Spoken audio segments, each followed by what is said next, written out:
Hello बच्चों। आज मैं आप लोगों को क्लास 7th की जो आपके पास मैथ्स की एनसीईआरटी की बुक है ना, उसमें हमने अपना chapter number 7 finding the unknown start कर रखा है। आज की क्लास में एक लास्ट टॉपिक करने वाले हैं, पेंच ऑफ हिस्ट्री टॉपिक है आपके पास 7.4। उसके बाद ये चैप्टर कंप्लीट हो जाएगा। इसमें सिर्फ आपको यहाँ पर पूरा एक हिस्ट्री दे रखी है कि कैसे ये चैप्टर क्या क्या चीज़ें कहाँ कहाँ से उन्होंने इन्वेंट की, और एक छोटा सा एग्जाम्पल आपको यहाँ पर दे रखा है जो आपको सॉल्व करना है। तो चलिए एक बार जल्दी से इस टॉपिक को रीड कर लेते हैं फिर हम इस चैप्टर को कंप्लीट करते हैं यहाँ पर।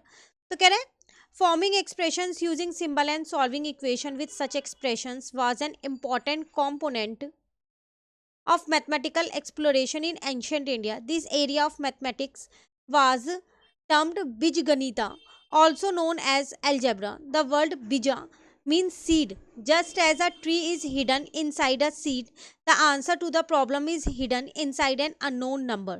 तो यहाँ पर आपको बताया कि जो ये नाम है ना, एक बीजा गणिता, ये क्या है? बीजा का मतलब क्या है? यहाँ सीड्स। जैसे हमें पता है कि बीज के अंदर जो है एक पूरा पेड़ छुपा होता है, क्योंकि जब हम बीज को अच्छे से बोते हैं, सब चीज़ अच्छे से करते हैं, तो बाद में वो क्या होता है, पूरा एक पेड़ बन जाते हैं।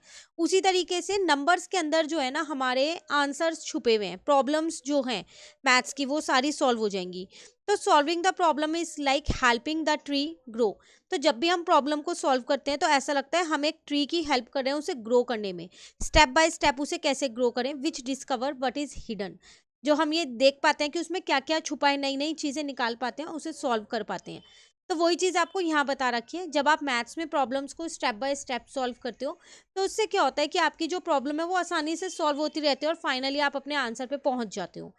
Now we have seen Brahmagupta's contribution to different area of mathematics like integer and fractions. ये आपने लास्ट क्लास में भी इंटीजर्स और फ्रैक्शंस के टॉपिक में किया था कि ब्रह्मगुप्ता ने आपको क्या क्या कंट्रीब्यूशन उसमें दिए थे, क्या किस तरीके से उसने बताया था कि फ्रैक्शंस को ऐड करना चाहिए, और इंटीजर्स के रूल भी उसने बताए थे। ठीक है। In chapter 18 of his book, उनकी जो बुक थी उसमें जो चैप्टर 18 था, he also explain how to add subtract and multiply unknown numbers using letter. तो उन्होंने ये बताया था कि किस तरीके से हम अननोन नंबर्स को मल्टीप्लाई, डिवाइड, सब्ट्रैक्ट, ये सारी चीज़ें कर सकते हैं। Similarly how to use X और वाई टुडे, और आज के टाइम पे हम एक्स और वाई का किस तरीके से यूज़ कर सकते हैं, ये भी बताया। This chapter was one of the earliest known work in algebra in history. Beyond mathematician and field medalist David Mumford remarked, Brahmagupta is a key person in the creation of algebra as we known it. आपसे यहाँ पर क्या कह रहा है, एक बहुत ही अच्छे मैथमेटिशियन ने यहाँ पर ये बोला कि जो ब्रह्मगुप्ता है ना, वो एक ऐसे की पर्सन है जिन्होंने अलग ही क्रिएशन किया एक अलजेब्रा का। इन्होंने नई नई चीज़ें उसके अंदर लेके आए हैं वो, और एक बहुत ही आसान तरीके से चीज़ों को सॉल्व करना भी उन्होंने हमें सिखाया है। अगर आप अपने 8th क्लास में देखोगे ना, तो वहाँ पर भी आपको इसमें इनकी कई सारी चीज़ें देखने को मिलेंगी। ठीक है। तो यहाँ पर आपको ये पूरी एक ना हिस्ट्री ही लिख रखी है कि कौन सी चीज़ कहाँ से आई, किसने क्या इन्वेंट किया, ये सब चीज़ें यहाँ पर लिखी हुई हैं। तो आप इसको एक बार घर पे सेल्फ रीड करना, तो आपको ये खुद से ही समझ में आ जाएगा कि क्या क्या चीज़ें इसमें हैं।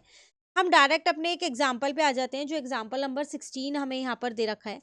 उसमें कह रहे हैं Bijaganita by Bhaskaracharya mention this problem. एक प्रॉब्लम है यहाँ पर, उसका सॉल्यूशन आपको देना है। One man has ₹300 and 6 horses. एक मैन है जिसके पास 300 रुपये हैं और 6 घोड़े हैं।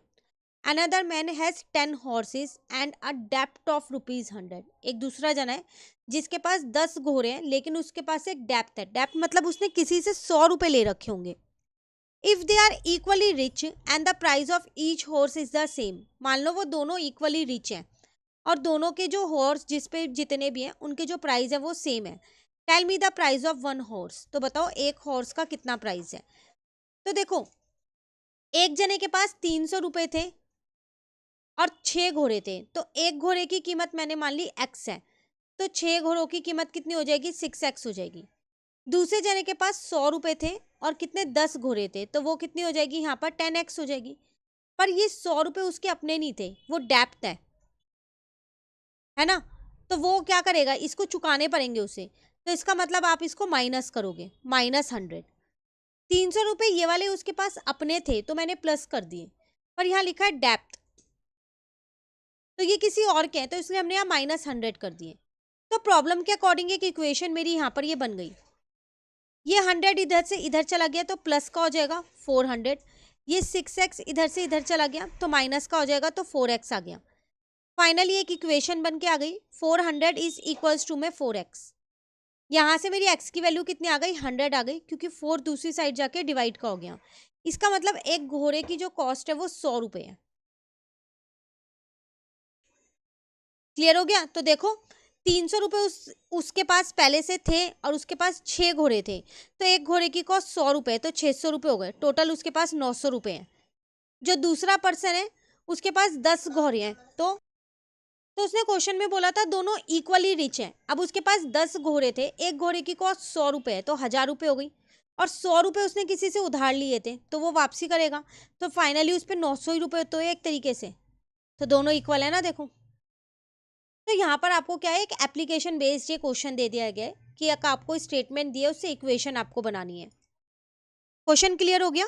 चलिए अब आगे चलते हैं, आगे क्या दे रखा है इसके अंदर, यही सब चीज बता रखी है।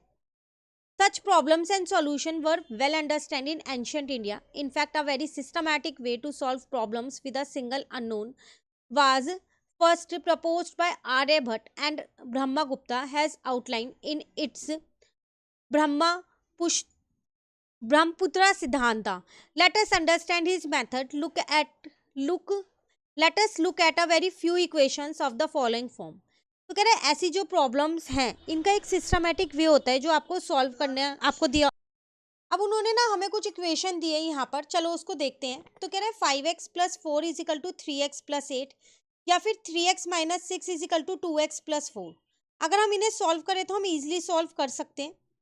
Can we come up with a formula to solve this equation? क्या हम कोई फॉर्मूला यूज कर सकते हैं यहाँ पर इन इक्वेशंस को सॉल्व करने के लिए? That is for the first equation we can perform some operations using 5, 4, 3 and 8।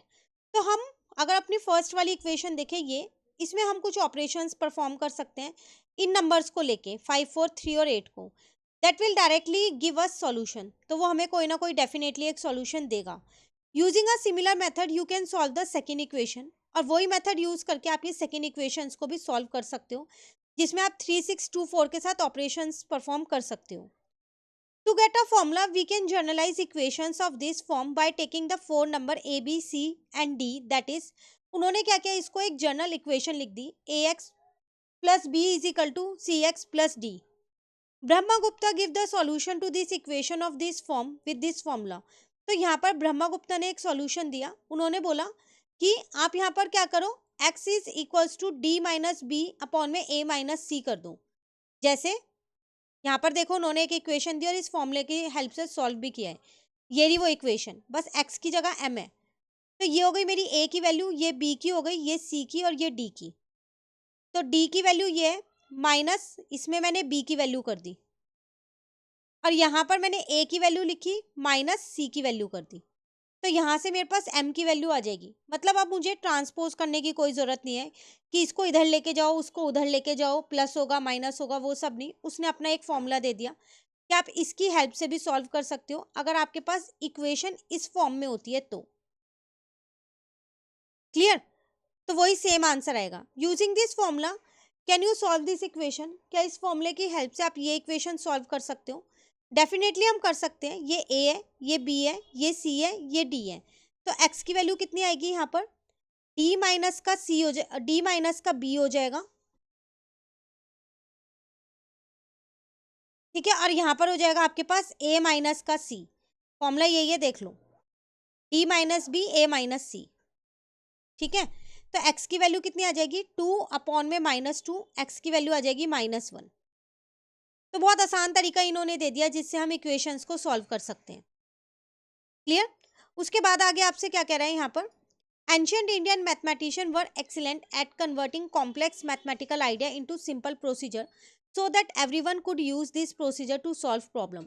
तो पहले मैथमेटिशियंस क्या करते थे, मतलब वो बहुत ही ज़्यादा एक्सपर्ट थे इन चीज़ों में कि वो कॉम्प्लेक्स मैथमेटिकल आइडियाज़ को बहुत सिंपल सिंपल प्रोसीजर में कन्वर्ट करते थे, ताकि हर एक कोई ईजिली उन प्रोसीजर्स को समझे और अपनी प्रॉब्लम्स को सॉल्व कर सके। तो जो बीजगणित या अलजेब्रा है वो भी एक मैथमेटिक की ही ब्रांच है that uses letter symbols to solve mathematical problems. तो वो क्या करती थी, लेटर्स और नंबर्स का यूज़ करती थी, सिंबल्स का यूज़ करती थी, जिससे वो अपनी मैथमेटिकल प्रॉब्लम्स ईजिली सॉल्व कर पाते थे। We have seen some example in previous page. हमने प्रीवियस पेज में ये एग्जाम्पल्स देखे, एग्जाम्पल नंबर 16 देखा हमने, ठीक है, ये सब इसी से रिलेटेड है। By studying algebra, we learn to generalize patterns in number, shape, and situation. We express this generalization using the language of algebra, which is both precise and powerful.